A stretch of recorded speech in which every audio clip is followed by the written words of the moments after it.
दोस्तों आखिर क्यों 10th के बाद हमें अपना करियर डिसाइड कर लेना चाहिए? 10th के बाद करियर डिसाइड करने के क्या फायदे हैं? अपना करियर डिसाइड करते वक्त वो कौन कौन सी बातें हैं जिनका हमें ध्यान रखना चाहिए? जानेंगे इन सभी सवालों का जवाब इस वीडियो में।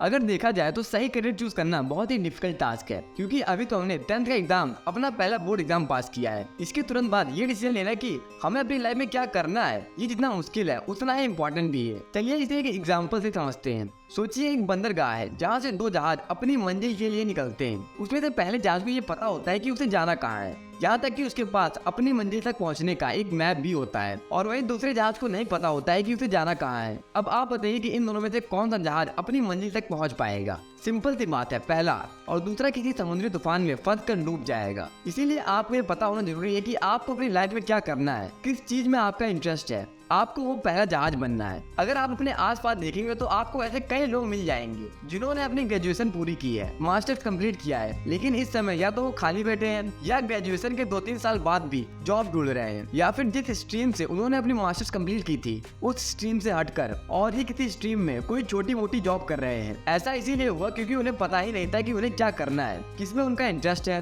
देखिए दोस्तों, ये बात बिल्कुल साफ है कि जिस काम में आपका इंटरेस्ट नहीं है और आप उसे चूज करते हो तो आप उसे एक्सप्लोर ही नहीं करोगे। एग्जाम्पल के लिए मान लीजिए कि आपने 10th के बाद साइंस स्ट्रीम लिया, उसके बाद आप लोगों के कहने पर बीटेक ले लेते हैं, लेकिन आपका उसमें इंटरेस्ट नहीं है तो आप उसे एक्सप्लोर ही नहीं करोगे। आप उसे बस पढ़ोगे ताकि आप एग्जाम पास कर पाओ, डिग्री ले पाओ। इससे आपको डिग्री तो मिल जाएगी, लेकिन जॉब लेने में दिक्कत होगी और आप भी ग्रेजुएशन के 2-3 साल बाद जॉब ढूंढते रहोगे। इसीलिए आपको ये पता होना जरूरी है कि आपके लिए राइट पाथ क्या है, और ये कोई 1 या 2 दिन का काम नहीं है। अगर आपने अभी 10th पास किया है तो अगर आप अभी से शुरू करते हो, नई नई चीजों को एक्सप्लोर करते हो, तो हो सकता है आपको 3 महीने, 6 महीने या फिर 1 साल भी लग सकता है। एक सही पाथ चूज करने में ये डिपेंड करता है कि आपने खुद को कितना एक्सप्लोर किया है, चीजों को कितना डीप समझा है। अपने आप को एक्सप्लोर करने के लिए, एक सही करियर पाथ चूज करने के लिए कुछ बातों का ध्यान जरूर रखें। पहला है सेल्फ असेसमेंट जरूर करें, क्योंकि अगर हम अपने पेरेंट्स की सुनते हैं तो ऑप्शन बहुत ही लिमिटेड है, वही इंजीनियर, डॉक्टर, सीए या कोई गवर्नमेंट जॉब। और अगर हम दुनिया की सुनते हैं तो ऑप्शन इतने सारे हो जाते हैं कि आप कंफ्यूज हो जाते हैं। इसीलिए सेल्फ असेसमेंट से आप जानते हैं कि आपका इंटरेस्ट किसमें है, आपको कौन सा काम करना पसंद है, अपने करियर से आप क्या चाहते हैं, फाइनेंशियल स्टेबिलिटी, फेम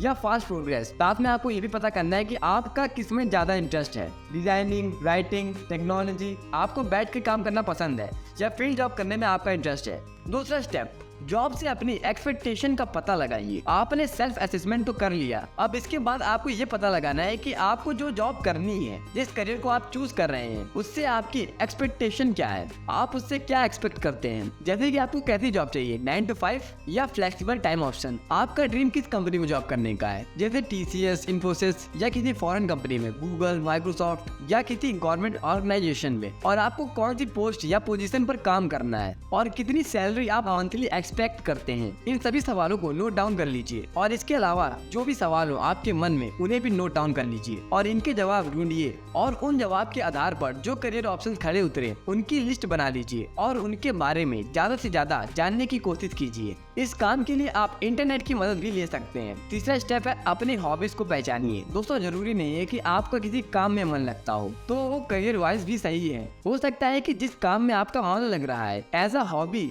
सही है। ऐसा हो सकता है कि आपको पेंटिंग करना पसंद हो, स्पोर्ट्स खेलना पसंद हो, लेकिन जरूरी नहीं है कि आप उसमें अपना करियर बना सकते हैं। अपने करियर का डिसीजन लेते वक्त आपको प्रैक्टिकल होकर डिसीजन लेना है, इमोशनल होकर डिसीजन नहीं लेना है। चौथा स्टेप है अपने इंटरेस्ट और करियर को मैच कीजिए। अपने इंटरेस्ट से मैच करते करियर ऑप्शंस को सिलेक्ट करें जिसमें काम करना आपके लिए मजेदार साबित हो। जैसे कि आपको डिजाइन करना बहुत पसंद है तो ऐसा करियर कैसा रहेगा जिसमें आपको डिजाइन ही बनाना हो। आप ग्राफिक डिजाइनर को अपने करियर की तरह देख सकते हैं। अगर आपको कंप्यूटर लैंग्वेज में इंटरेस्ट है तो आप एक प्रोग्रामर बन सकते हो। पांचवा स्टेप है अपने गोल सेट करें। इसमें आपका गोल शॉर्ट टर्म में भी हो सकता है और लॉन्ग टर्म में भी हो सकता है, और उसे पूरा करने वाले करियर ऑप्शंस पर ही फोकस करें। शॉर्ट टर्म गोल्स वो होते हैं जिन्हें आप 6 महीने या 1 साल में पूरा कर सकते हैं, जबकि लॉन्ग टर्म गोल को पूरा करने में आपको 3 से 5 साल का समय भी लग सकता है। अब इतने सारे स्टेप्स पार करने के बाद भी आपके पास कई ऑप्शंस बचेंगे जिसमें आपको सैलरी वाइज, ग्रोथ वाइज और करियर फ्यूचर वाइज एक सिक्योर करियर ऑप्शन है या नहीं, ये सभी बातों को ध्यान रखते हुए सभी ऑप्शंस को कंपेयर करें और अपने लिए एक सुटेबल करियर डिसाइड करें। और अंत में आपने जो करियर डिसाइड किया है उसके अकॉर्डिंग स्किल्स को सीखना शुरू कीजिए,